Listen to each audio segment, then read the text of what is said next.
Welcome to Outbreak Brief, the podcast that takes you inside the world's most dangerous infections. It is great to be here. So today we are bringing you a deep dive into a stealthy viral invader that, well, it currently lives completely dormant inside roughly 95% of the global adult population. Yeah, almost everyone listening right now. Exactly.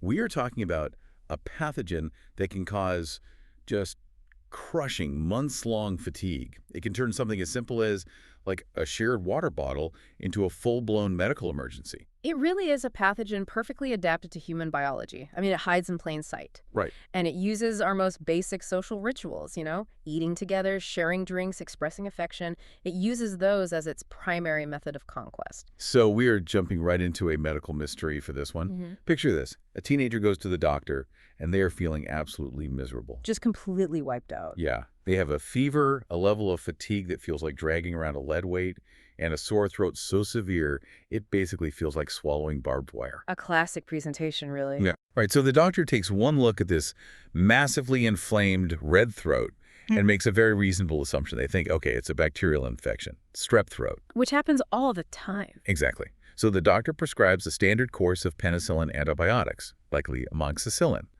The teenager goes home, takes the pills, and just expects the fever to break. But that is not what happened. No. Within days, their body just erupts. A massive, intensely itchy red rash spreads violently across their chest, their arms, their legs. And that rash right there is the critical clue. Because it's not an allergy. Right. No, not at all. Your immediate thought might be that the patient is allergic to penicillin.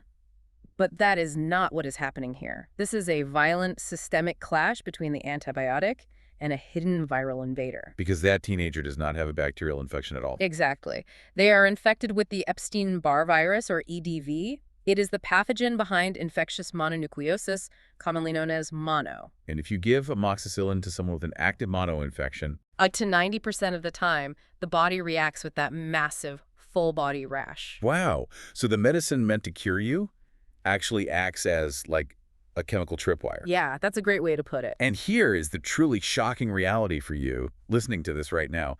Almost every single adult listening to this deep dive is carrying this exact virus. It is inside you today. We often dismiss mono as just the kissing disease, It is treated almost like a college punchline, like an excuse to just sleep a lot for a few weeks. Right, like a rite of passage or something. Yeah, exactly. But that reputation severely underestimates what this pathogen is actually capable of. EBV is a highly complex virus capable of causing life-threatening organ damage. Okay, let's unpack this. What exactly are we dealing with biologically here? Well, if we look at the profile of this villain, we are dealing with human herpesvirus 4. A herpesvirus. Yes. It is a double-stranded DNA virus encased in proteins, and its outer envelope is covered in very specific glycoproteins. And those glycoproteins are kind of like tools, right?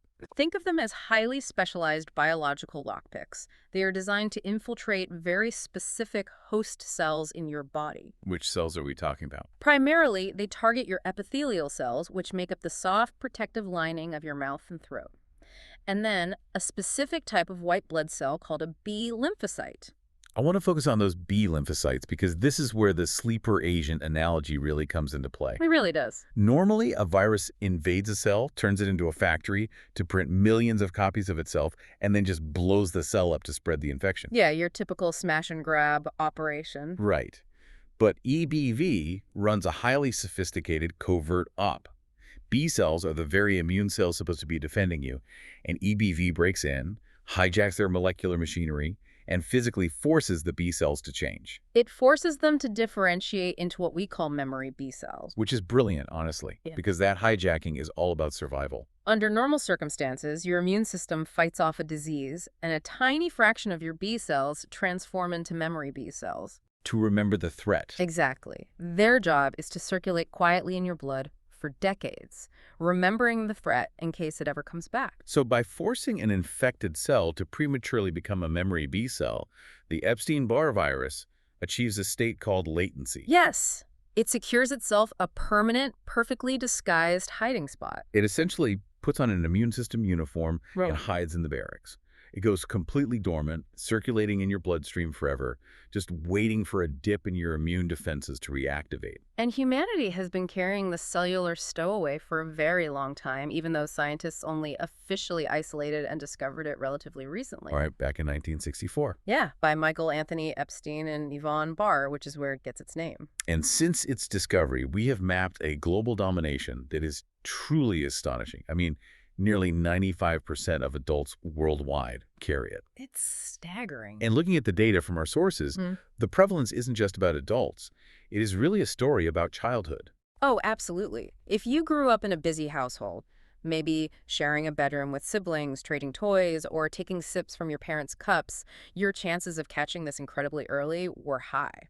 Yeah, we have a study out of Tehran where over 80% of children and adults already had antibodies showing they were carrying the virus. And in China, prevalence hits over 90% by the time kids are just 8 to 9 years old. We see clear demographic patterns in that spread, too. Yeah, children living in larger households or families with lower household incomes and lower parental educational levels, they generally show higher infection rates. Because the virus thrives anywhere close, human contact is constant, Exactly. which explains a really interesting spike in the epidemiological data. Infections tend to surge between June and August. Which is funny because at first glance, you might wonder if the virus, likes the heat or something. The biology doesn't support that at all. No, it is entirely driven by summer behavior. Kids are out of school, going to summer camps, traveling, and teenagers are socializing more intimately. The transmission mechanics perfectly mirror our social calendars. Because the primary vehicle for this virus is saliva. It does not travel through the air like the flu or a common cold. Right, it requires direct intimacy. Deep kissing is the most famous route, which earned it the kissing disease moniker. But it is far from the only way. You can catch it by sharing a water bottle on a hike, using someone else's lip balm, or, accidentally using the wrong toothbrush, And kids catch it easily without any of those things. like at daycare. Oh, daycares are a massive transmission hub. A toddler can be infected simply by eating a piece of food that was pre-chewed by an infected parent, or by picking up a moist plastic toy that another infected child just drooled all over. Because the virus survives on objects as long as they remain moist, right? Exactly. Now, it can technically spread through blood transfusions or organ transplants, but saliva is the undisputed champion of EBV transmission. And the timeline of that transmission is what makes it so hard to control. The incubation period is just massive. It's 4 to 6 weeks. That is a very long time for a virus to go unnoticed. Right. That means the virus has a month or more to establish itself in your throat and your bloodstream before you feel a single tickle in your throat. You are shedding the virus, sharing drinks, and kissing people for weeks as a highly contagious, completely unaware host.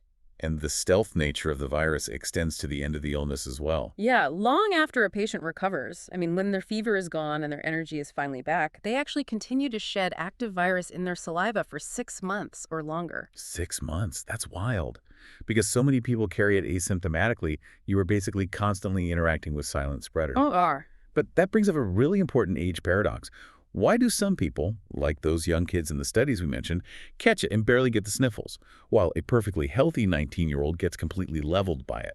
It's fascinating, really. It comes down to how developed your immune system is when the virus first enters the body. Okay, explain that. If you catch EBV in early childhood, your developing immune system handles the primary infection very quietly. The symptoms are virtually indistinguishable from a mild, brief cold. So most parents never even know their child had it. Exactly.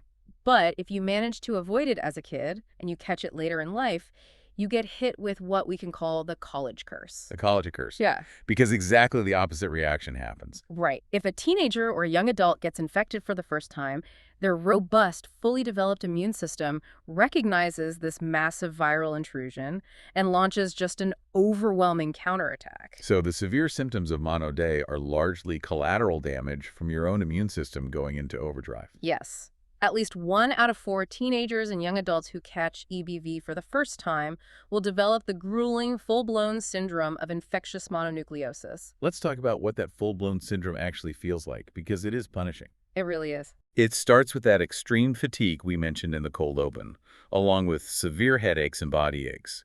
Then comes a spiking fever, often running anywhere from 38.3 degrees to 40 degrees Celsius. But the hallmark physical sign is in the throat. The tonsils become massively swollen, bright red, and coated in thick white or yellowish patches of dead cells and immune debris. We call that exudate. Exactly. And sometimes they swell so much they create a condition called kissing tonsils. Which sounds romantic until you realize what it actually means. Yeah, it means your left and right tonsils have expanded so vastly that they're literally touching in the middle of your airway. Swallowing food or water becomes agonizing, and it can actively restrict your breathing. And while the throat is demanding all your attention, the virus is moving systemically. Here's where it gets really interesting, because the virus doesn't just stay in the epithelial cells of your throat. We established earlier that it hijacks your B lymphocytes. And those B cells are mobile, they travel through your bloodstream and lymphatic system. So the virus essentially has a free transit pass to the rest of your body. Your lymph nodes, particularly in your neck, your armpits, your groin, they start to visibly bulge as they fill with immune cells fighting the infection. And deeper inside your abdomen, your liver and your spleen begin to swell. The swelling of those abdominal organs marks a critical and dangerous phase of the disease. It does. I mean, most people will recover from the acute phase in 2 to 4 weeks.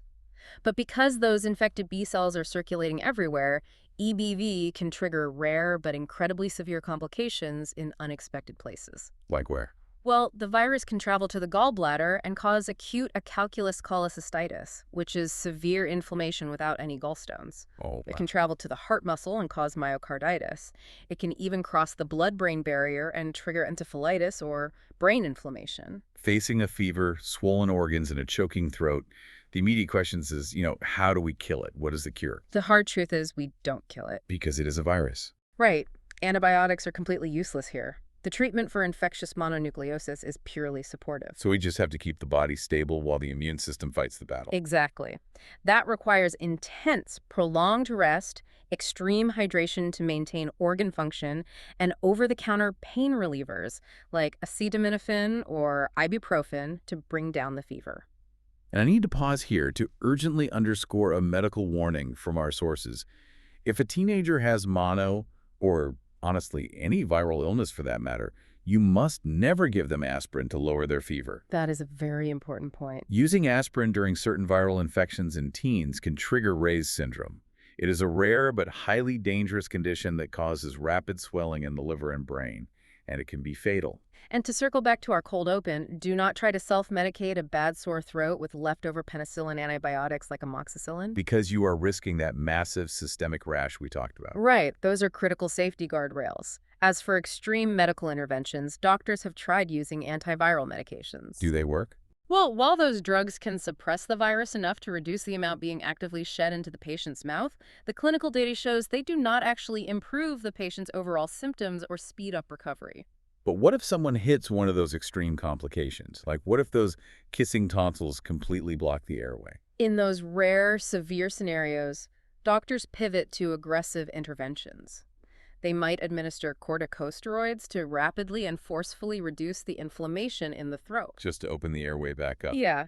In absolute worst-case airway obstructions, they may have to perform a tracheotomy or intubate the patient just to keep them breathing. And what about the spleen, if it swells too much? If the spleen swells to the point that the organ capsule actually tears, which causes life-threatening internal bleeding, surgeons must perform an emergency splenectomy to remove the organ entirely. Given all this potential danger and the sheer number of people infected, it feels like we should have a vaccine by now. You would think so. But the reality is blunt.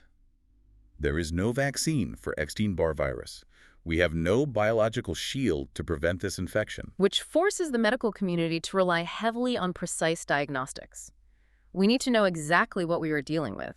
Doctors look for the virus's fingerprints in the blood. And the initial go-to test is the monospot, right, or a heterophile antibody test. Yes. It is fast, inexpensive, and boasts up to 100% specificity, meaning if it comes back positive, you definitely have EBV.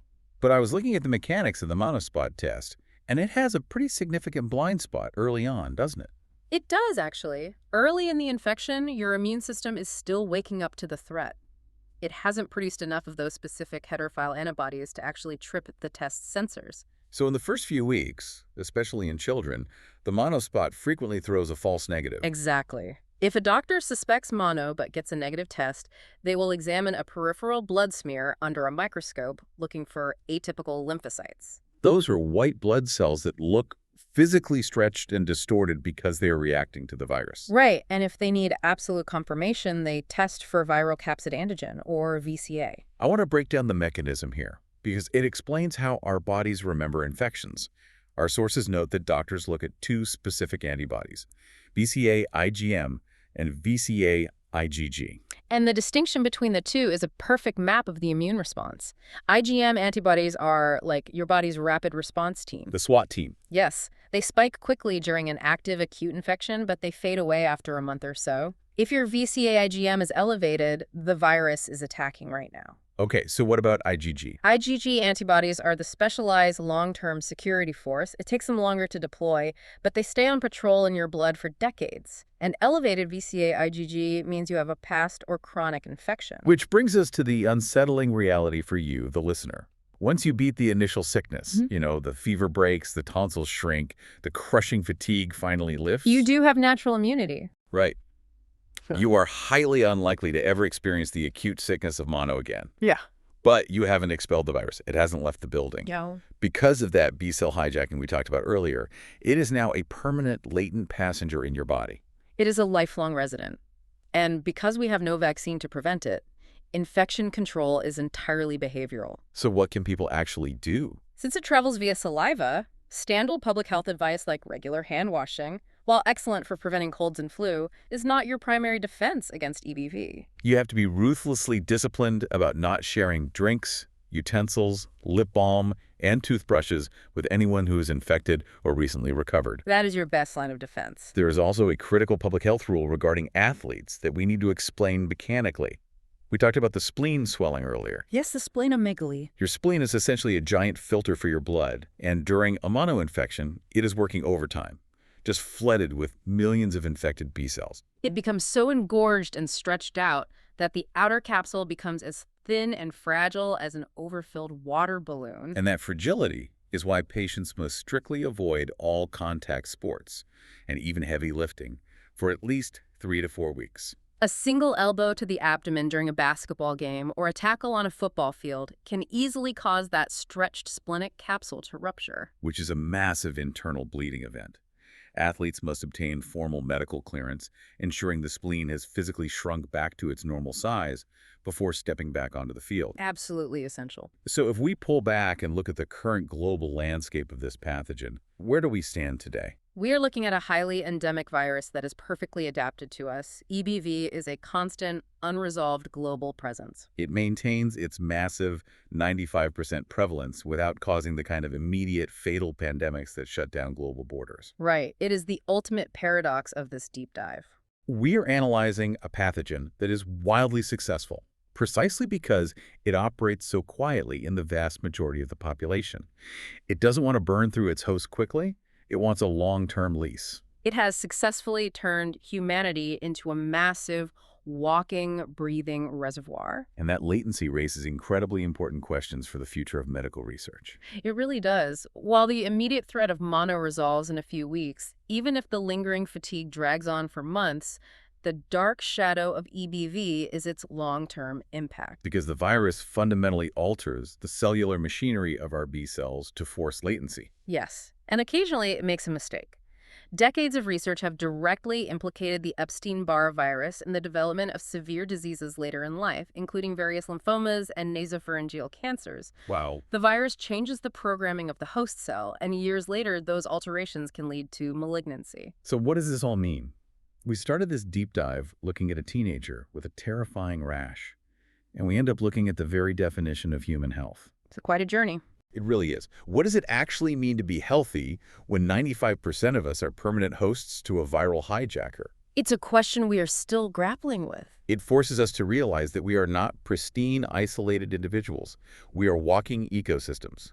Epstein-Barr virus has terminally woven itself into the fabric of our biology, quietly shaping our immune systems from our first childhood scraped knee to our final days. It is a profound reminder that we are constantly interacting with the microbial world in ways that are deeply complex and often lifelong. Stay informed, stay prepared. This has been Outbreak Brief.